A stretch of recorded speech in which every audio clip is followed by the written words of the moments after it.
Romo, suster, Bapak Ibu dan saudara-saudari yang terkasih, selamat sore berkah dalam. Romo Lili, terima kasih untuk kesempatannya yang diberikan kepada saya untuk sharing panggilan.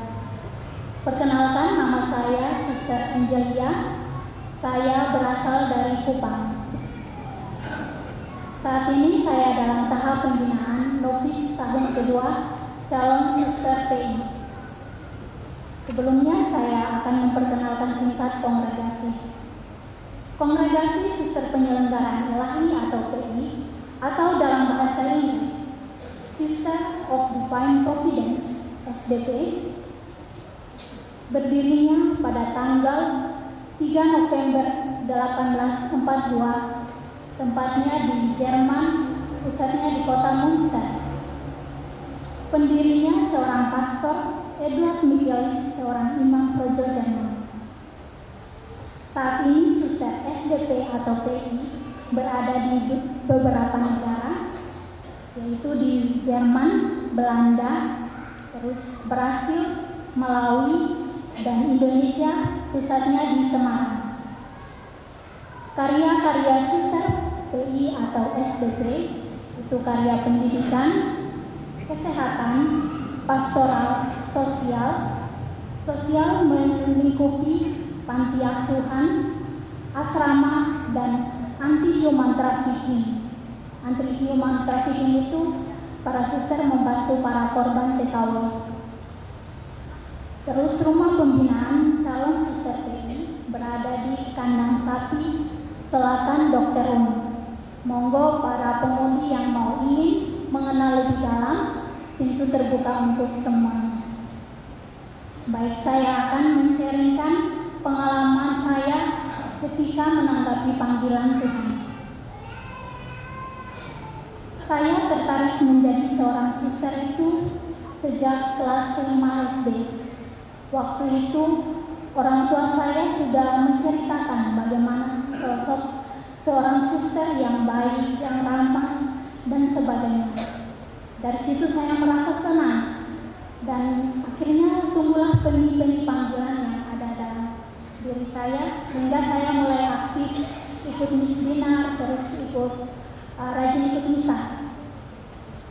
Saking aktifnya, kadang orang tua saya itu jengkel, bahkan tidak kasih uang jajan kalau pergi ke gereja. Jadi saya pergi ke gereja itu jarak dari rumah ke gereja sekitar 1 jam jalan kaki. Jadi saya jalan kaki, ya sudah menanggung resikonya tidak makan, terus lapar, dan pulangnya jalan kaki. Namun itu tidak menjadi hambatan bagi saya. Saya terus bersemangat untuk mengikuti kegiatan gereja. Selain itu juga, kalau saya bertemu dengan suster, itu saya merasa kagum dan senang. Meskipun susternya tidak menyapa, tapi saya ada rasa senangnya dalam hati saya itu. Dan setelah saya tamat SD terus masuk ke SMP, saya itu sudah mulai besar dan panggilan menjadi suster itu semakin pudar. Jadi mau mengungkapkan di depan umum atau di teman-teman itu agak malu. Dan itu berlanjut sampai saya SMA. SMA kelas 2, kelas 3 itu baru muncul lagi panggilan itu. Ketika teman-temannya sibuk untuk daftar kuliah, itu saya santai terus. Saya anggap itu pilihan mereka. Saya setelah tamat itu mau kerja, itu alasan saya. Namun dalam hati saya itu saya ingin mau menjadi suster. Ketika saya tamat, saya mencoba untuk izin sama mama saya. Ketika saya izin, "Ma, saya mau jadi suster." Tidak ada yang jadi suster. Saya langsung kurang semangat dan putus asa gitu. Ya sudah, kalau tidak mau jadi suster, saya di luar dulu 1 tahun gitu atau kerja dulu. Tidak lama kemudian saya mendengar kabar ada keluarga yang mau mencari karyawan untuk kerja. Saya langsung mengajukan diri biar saya saya kerja. Dalam beberapa bulan itu saya merasa senang ya dengan pekerjaannya.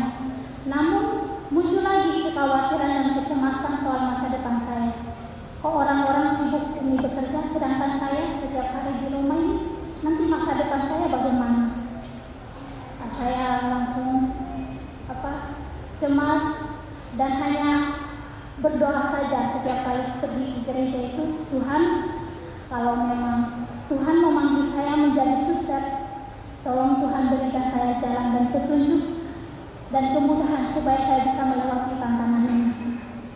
Dan suatu malam itu saya duduk makan bersama dengan Om dan Tante. Tidak sengaja itu Om tanya, dulu nama saya Angela.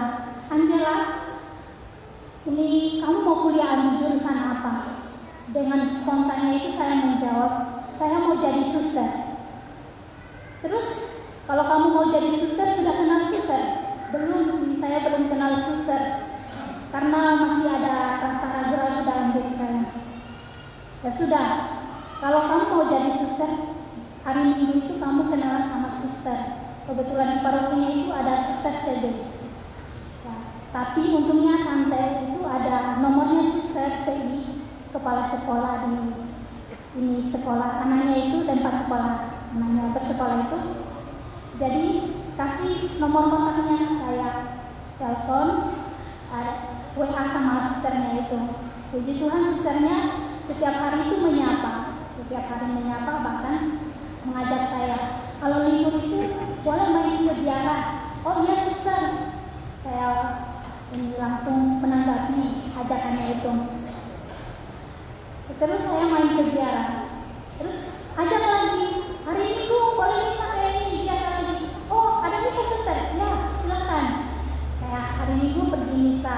Terus sampai mau pulang ini ajak lagi, boleh hari Sabtu kamu nginap di suster. Oh iya suster, saya menanggapinya. Ketika hari Sabtu itu saya selalu minat biara, semacam weekend. Namun ada suatu saat itu ada kejadian pas hari Minggu siang itu. Setelah kami makan siang bersama dengan suster-suster, saya keluar mengambil kain lap untuk lap meja. Tanpa sengaja itu suster itu lagi kasih makan anjing itu. Saya keluar, anjingnya itu galak, langsung gigit saya dan saya nggak menangis, merasa bahwa itu lukanya ini nggak parah juga sih. Tapi sorenya itu darahnya terus keluar. Saya sudah mulai takut dan cemas. Aduh, ini bagaimana nih kalau Om dengan Tante lihat, nanti nggak izinin lagi saya ke biara. Sudah, susternya ajak saya ke dia ini dokter. Dokternya tidak ada, hanya istrinya. Jadi saya dikompres sampai darahnya itu dikeluarin. Saya nangis di waktu itu, terus saya sabar, terus kasih obat. Sampai di rumahnya itu tante dengan Om itu suster yang jelasin penyebabnya. Jadi saya diam. Minggu depannya saya pergi lagi ke biara. Saya merasa ragu-ragu karena ini mau diizinin atau tidak, karena hari Minggu lalunya itu sudah ada kejadian. Jadi saya mencoba memberanikan diri minta izin lagi. Ketika saya minta izin sama Om saya mau ke biara, nanti besok Minggu saya dengan suster pergi berkunjung di keluarga. Oh boleh. Jadi hari Minggu saya dengan suster berkunjung di keluarga. Puji Tuhan, orang tua saya itu menyambut kedatangan kami. Dan dari situ saya mulai semakin berani untuk mau memutuskan kapan saya masuk biara. Tepat pada tanggal 4 Juni 2021 saya memutuskan untuk masuk biara. Dan saat itu juga semua jalannya terbuka. Meskipun orang tua saya itu masih ragu-ragu, belum mengizinkan saya, belum tulus gitu, tapi saya nekat untuk masuk biara. Ketika saya sudah sampai di biara dan sampai di Jawa sini, terus orang tua saya melihat saya sudah bahagia, terus pesan mama saya bilang begini, semoga kamu bahagia dengan pilihanmu. Itu pesan terakhir. Dan sebelum saya menutup sharing, saya akan membacakan sebuah puisi. Aku tidak mempunyai tangan selain tanganmu. Aku tidak mempunyai kaki selain kakimu untuk menghantar sesama pada jalanku. Aku tidak mempunyai bibir selain bibirmu untuk menyampaikan sabda keselamatan kepada manusia. Kau adalah satu-satunya kitab suci yang dibaca oleh masyarakat.